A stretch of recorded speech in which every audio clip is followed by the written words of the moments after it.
큐티 가이드 방송 기도하고 시작하겠습니다. 주님, 오늘도 주님 앞에 말씀으로 나아갑니다. 오늘은 쉽지 않은 말씀을 주셨는데 롯의 이야기를 잘 이해하고 묵상함으로 우리에게 분별하는 은혜를 허락해 주시고 시작부터 끝까지 방해하는 것 없이 이 큐티 시간 온전히 주님과 교제할 수 있게 도와주세요. 감사드리며 예수님의 이름으로 기도드립니다. 아멘. 오늘 말씀은 창세기 19장 1절로 11절 두 주인을 섬긴 롯에 대한 이야기입니다. 함께 읽어보겠습니다. 저녁 때에 그 두 천사가 소돔에 이르니 마침 롯이 소돔 성문에 앉아있다가 그들을 보고 일어나 영접하고 땅에 엎드려 절하며 이르되 내 주여 돌이켜 종의 집으로 들어와 발을 씻고 주무시고 일찍이 일어나 갈 길을 가소서. 그들이 이르되 아니라 우리가 거리에서 밤을 새우리라. 롯이 간청하매 그제서야 돌이켜 그 집으로 들어오는지라. 롯이 그들을 위하여 식탁을 베풀고 무교병을 구우니 그들이 먹으니라. 그들이 눕기 전에 그 성 사람 곧 소돔 백성들이 노소를 막론하고 원근에서 다 모여 그 집을 애워싸고 롯을 부르고 그에게 이르되 오늘 밤에 내게 온 사람들이 어디 있느냐 이끌어내라. 우리가 그들을 상관하리라. 롯이 문 밖에 무리에게로 나가서 뒤로 문을 닫고 이르되 청하노니 내 형제들아 이런 악을 행하지 말라. 내게 남자를 가까이 하지 아니한 두 딸이 있노라. 청하건대 내가 그들을 너희에게로 이끌어내리니 너희 눈에 좋을 대로 그들에게 행하고 이 사람들은 내 집에 들어왔은즉 이 사람들에게는 아무 일도 저지르지 말라. 그들이 이르되 너는 물러나라. 또 이르되 이자가 들어와서 거류하면서 우리의 법관이 되려 하는도다. 이제 우리가 그들보다 너를 더 헤아리라 하고 롯을 밀치며 가까이 가서 그 문을 부수려고 하는지라. 그 사람들이 손을 내밀어 롯을 집으로 끌어들이고 문을 닫고 문 밖에 무리를 대소를 막론하고 그 눈을 어둡게 하니 그들이 문을 찾느라고 헤매었더라. 아멘. 아브라함을 떠난 천사들이 소돔에 도착함으로 이야기가 롯에게 옮겨왔습니다. 롯은 어떤 사람인가요? 아브라함의 조카로서 창세기의 지난 말씀 13장에서 아브라함과 갈라져서 자기의 길을 간 사람이죠. 그 당시에 아브라함은 롯에게 먼저 선택권을 주어서 내가 원하는 곳으로 가라. 네가 어디로 가든지 내가 반대쪽으로 갈 것이다. 라고 했었습니다. 그때 13장 10절부터 보시면 롯은 눈을 들어 요단 지역을 바라보고서 그 지역을 택해 이동하여 소돔에 정착하였다고 기록되어 있습니다. 롯이 이러한 선택을 했던 기준은 하나님이 아니었습니다. 자기의 탐욕으로 주어진 기회를 최대한 이용한 결과였습니다. 그 고민과 선택에 하나님은 계시지 않았죠. 그러니 그가 겉보기에 비옥하고 발달된 도시가 있는 요단을 선택한 것은 당연합니다. 롯이 아브라함과 함께 살았던 동안 롯은 아브라함과 함께 하시는 하나님에 대해서 알았을 것입니다. 그리고 그 시대에는 하나님께서 사람에게 직접 말씀하시던 시대였으니 롯의 상황을 이리저리 살펴서 생각해 볼 때 그에게 신앙이 있었다면 그것은 여호와 신앙이었을 것입니다. 이 전제 위에서 오늘 큐티인의 본문 해설이 진행되는 것 같습니다. 조금이라도 하나님을 안다고 하는 사람이 탐욕의 마음으로 세속적인 선택을 하고 자기를 구별하지 않고 세속에 몸담고 살 때 어떤 일들이 일어나는가에 초점이 맞춰져 있습니다. 말씀을 자세히 살펴보겠습니다. 먼저 첫 번째 단락입니다. 두 천사가 저녁에 소돔에 도착합니다. 하필 저녁이죠. 성경에서 저녁은 죄가 활개치는 시간입니다. 그때 롯이 소돔 성문에 앉아 있다가 18장에 아브람과 같이 나그네의 모습을 했던 두 천사를 영접합니다. 롯이 소돔 성문에 앉아 있었다는 것은 그가 도시의 지도층 인사로서 상당히 영향력 있는 사람인 것을 알려줍니다. 이때 롯은 이들이 천사여서가 아니라 아브람이 그랬던 것처럼 당시의 문화대로 나그네를 대접하기 위해 천사들을 영접하게 됩니다. 그러나 천사들은 롯의 호의를 처음에는 거절하죠. 그들에게는 소돔의 타락상을 시찰하는 임무가 있기 때문이었습니다. 하지만 롯은 간청했고 천사들은 롯의 집으로 결국 들어갑니다. 이건 역시도 시찰의 일부인 것이겠죠. 큐티인의 본문 해설은 롯이 아브라함과 동일한 행동을 하지만 그 행동이 다른 상황에 놓인 이 천사들에게 어떻게 다른 의미가 있는지에 초점을 맞춥니다. 즉 천사들이 아브라함을 방문했을 때에는 여호와 하나님께서 그를 방문하시려는 목적이 있었던 것으로 보입니다. 그 자리에서 아들을 주실 것을 약속하셨죠. 그러나 롯이 천사들을 영접했을 때에는 밤에 드러나는 그 소돔의 악을 감찰해야 하는 이 천사들의 임무를 방해하는 결과를 초래하게 된 것입니다. 하나님께서는 그곳의 악의 참상을 확인하시고 그것을 멸하려 하셨습니다. 그곳에 만약 의인이 있다면 그 의인을 악인과 함께 멸하지는 않겠다는 것이 하나님의 뜻이셨어요. 하지만 이야기의 전말을 알고 있는 우리는 롯 또한 의인이라고 말할 수만은 없다는 것을 압니다. 왜인가요? 어떻게 보면 롯은 나그네들을 보호하려 한 이 소돔의 유일한 의인이기에 천사들이 그와 그의 가족들을 구하려 했다고 생각할 수도 있지만 이어지는 롯의 행동들을 생각할 때 그가 악하고 음란했던 세속 문화에서 완전히 구별된 사람은 아니었다는 것을 알 수가 있고요.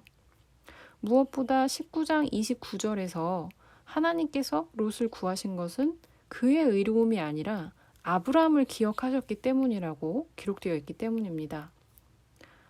그러니 큐티인에 해설된 이 경건의 능력, 롯에게 경건의 능력이 없었다는 말은 그가 겉으로 선을 행할 줄 아는 도덕적인 사람일지라도 이 세속적인 문화에 깊숙이 몸담고 살고 있는 한 하나님의 때를 분별하거나 하나님의 시선으로 세상을 분별하여 구별되는 그 경건의 능력을 가지기는 너무나 어렵다는 말일 것입니다.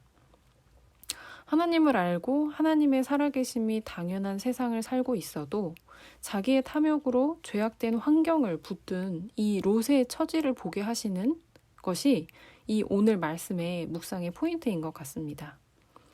이어지는 성경 이야기에서 모든 선택을 세상적인 이익과 자기의 욕심을 따라 했던 롯의 인생이 어떠했는지를 보여주시는데요.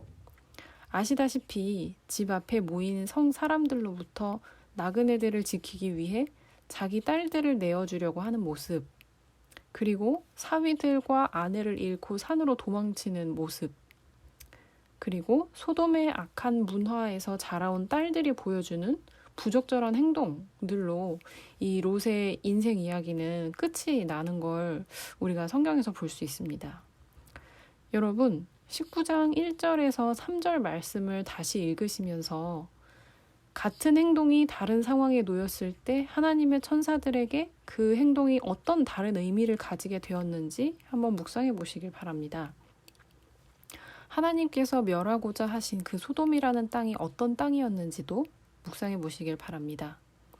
소돔이란 도시의 문화가 만일 오늘 우리가 사는 이 세상과 같다고 한다면 우리는 보다 롯의 삶을 살고 있는지 아니면 보다 아브라함의 삶을 추구하고 있는지도 묵상해 보시면 좋겠습니다.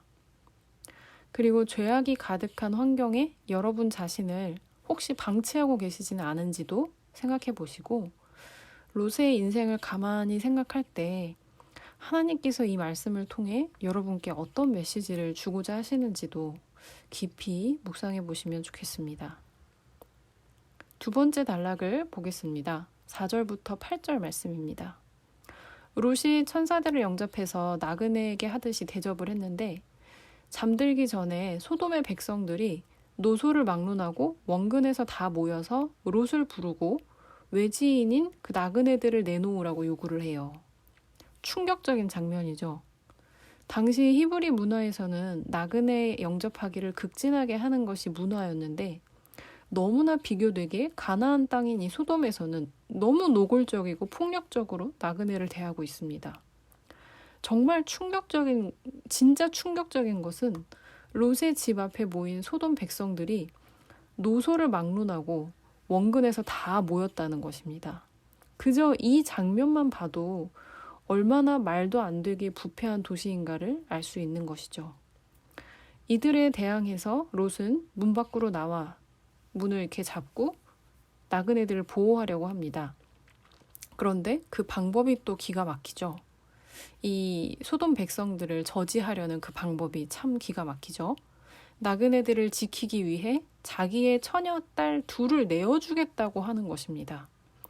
아무리 히브리 문화에서 손님들을 지키기 위해 자기 목숨도 불사하는 것이 문화라고는 하지만 자기의 딸들을 대신 희생하려는 롯의 행동은 이해가 되지 않는 것입니다. 여러분, 이 이해 안 되는 말씀을 이해해서 우리 묵상의 실마리를 잡기 위해서는 당시에 이 롯이라는 사람이 처했던 이 상황 속으로 깊이 이입해 들어가 봐야 할 것 같습니다. 말도 안 되는 수준의 타락하고 죄악된 도시에서 오랜 시간을 살아온 롯은 영적 분별력이 전혀 없어서 그의 삶에 하나님이 과연 조금이라도 계셨는지 의문이 듭니다. 그러니 그가 그 마을에서 영향력 있는 사람이라고 할지라도 그의 생각과 판단은 하나님의 지혜가 아닌 인간의 얕은 이해에 따른 것일 수밖에 없는 것입니다. 지금 제가 하려는 말은요. 오랜 시간 소돔의 문화에서 살아온 롯이 그 상황에서 내린 판단은 남자와 남자가 관계하는 심각한 죄악을 비교적 덜 심각한 죄악으로 대처하여서 보다 덜 악한 죄를 짓도록 하는 것이 최선이다라는 것입니다.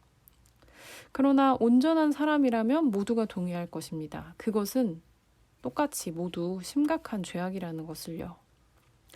여러분, 그러니 이 장면은 죄에 있어서 하나님 없이 사는 사람의 한계에 대해서 우리에게 보여준다고 할 수 있겠죠. 우리는 세상적인 가치관과 문화에 너무 깊이 몸담고 있어서 오늘 롯과 같이 악을 막고자 또 다른 악을 저지르고 있지는 않나요? 정말 우리의 지난날을 심각하게 돌아볼 만한 문제입니다. 여러분, 하나님께서 죄에 대해 사람에게 요구하시는 것이 성경에 무엇이라고 기록이 되어 있을까요? 저는 그래도 큐티를 하시는 여러분께서는 그 답에 대해 어느 정도 짐작하신다고 믿습니다. 그리고 어떤 분께서는 당장의 성경 구절을 생각해 내실 수도 있다고 생각을 했어요. 저는 이 말씀이 생각이 났습니다. 그러므로 하늘에 계신 너희 아버지의 온전하심과 같이 너희도 온전하라. 마태복음 5장 48절 말씀입니다. 하나님께서 우리에게 죄에 대해서 요구하시는 것은 죄는 작은 것 하나도 버리라는 것이죠. 그러니 이 말씀에서 여러분의 삶에 완전히 죄에 대한 분리나 분별이 되지 않고 자꾸만 조그만 죄라도 타협하는 모습이 보이신다면 이렇게 생각하시면 됩니다. 아, 나도 이 악한 세상에 깊숙이 몸담고 있는 거구나. 세상 문화에서 나도 자유롭지 않고 우리 하나님께서 나에게 원하시는 그 모습에서 내가 그만큼 멀구나. 이렇게요. 오늘의 말씀으로는 우리 자신의 그 적나라한 모습을 깨닫기만 해도 성공적인 묵상이라고 할 수 있겠습니다. 우리가 어찌할 수 없는 이 세상의 죄악됨과 우리의 연약한 모습을 인식할 때 우리는 예수님의 십자가 보혈과 부활의 능력이 왜 필요한지를 알게 되죠. 우리는 예수님의 그 능력을 의지할 때에만 이 세상 문화와 죄악을 이기고 자유케 될 수 있는 것입니다. 깊이 묵상해 보시고 그 내용들을 모두 하나님께 기도로 올려드리면 좋겠습니다. 마지막 단락을 보겠습니다. 롯의 집 앞에서 나그네들을 내놓으라고 요구하던 소돔 사람들은 소돔의 지도자격인 롯을 오히려 위협하기에 이릅니다.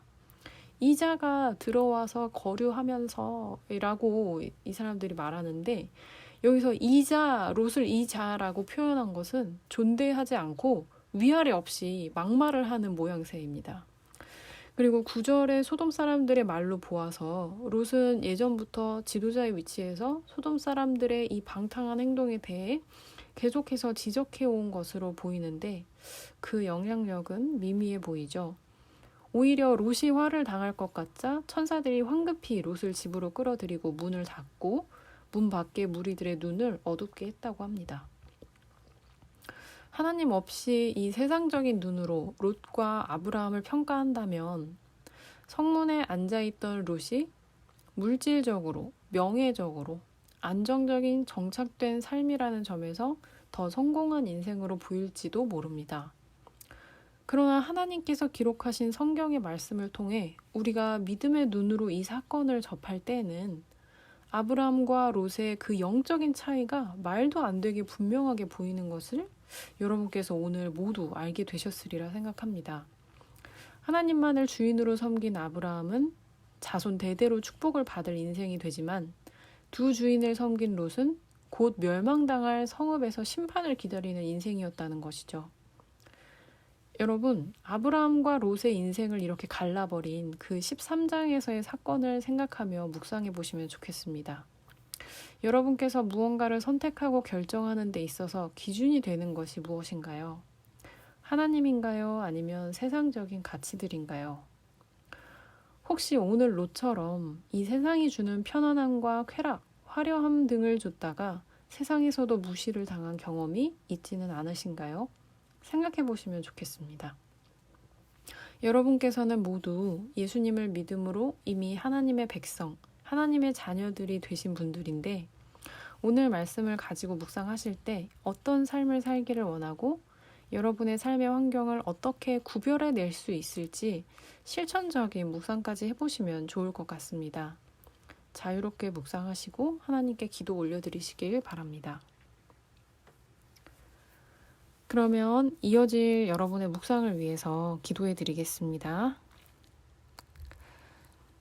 주님, 롯의 이야기로 오늘 우리의 삶과 우리가 살고 있는 세상 문화와 가치에 대해 깊이 생각하게 해주심에 감사드립니다. 성경 속의 시대와 오늘날의 모습이 다르지 않기에 이 말씀은 우리의 심각한 상태를 알게 해주는 것 같습니다. 그래서 묵상할 때 우리의 죄스러운 모습이나 주님 앞에 떳떳하지 못한 마음으로 서게 됩니다. 그러나 깨닫게 해주시는 것도 주님의 은혜인 줄을 믿고 이 말씀을 통해 보여주시고 말씀하시는 주님의 뜻에 감사하며 순종할 수 있게 우리의 마음을 도와주시고 무엇보다 이 세상과 사람인 우리의 죄스러운 모습에 대해 잘 알고 분별할 수 있는 능력을 허락해 주시기를 오늘 기도합니다. 주님, 묵상 가운데 큰 은혜가 있게 하여 주세요. 끝 시간까지 지켜주실 줄을 믿습니다. 예수님의 이름으로 기도드립니다. 아멘.